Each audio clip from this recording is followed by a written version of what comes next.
নারী জন্মসূত্রে কারো কন্যা, ধর্মসূত্রে কারো পত্নী, আর কর্মসূত্রে কারো মা।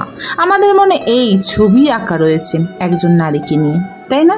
একটা অতুলনীয় ভূমিকা রয়েছে নারীদের আমাদের সবার জীবনে, আর নারী ছাড়া আমরা কিছুই না। এখানে আমরা একটা ভুল করে বসি। যখন একজন নারী কন্যা থাকে তখন তার সমস্ত অধিকার থাকে তার পিতার উপর, আর তারপর যখন সে বিয়ে করে তখন তার সমস্ত অস্তিত্বের উপর অধিকার থাকে তার স্বামীর। আর যখন নারী একজন মা হন তখন তার সমস্ত অধিকার দিয়ে দেয় সে তার সন্তানের উপর। কিন্তু আমরা কি কখনো এটা ভেবেছি এই জীবন হলো তার নিজের?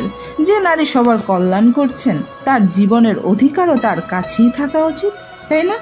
আর নিজের জীবনের সিদ্ধান্ত সে নিজেই নিতে পারে, নিজেই নিজের ভাগ্যের রচয়িতা হতে পারে। আর এজন্য আমাদের নিজেদের পাল্টাতে হবে, আমাদের দৃষ্টিভঙ্গি পাল্টাতে হবে। আর এটা তখনই সম্ভব হবে যখন আমরা নিজেদের মধ্যে পরিবর্তন আনব।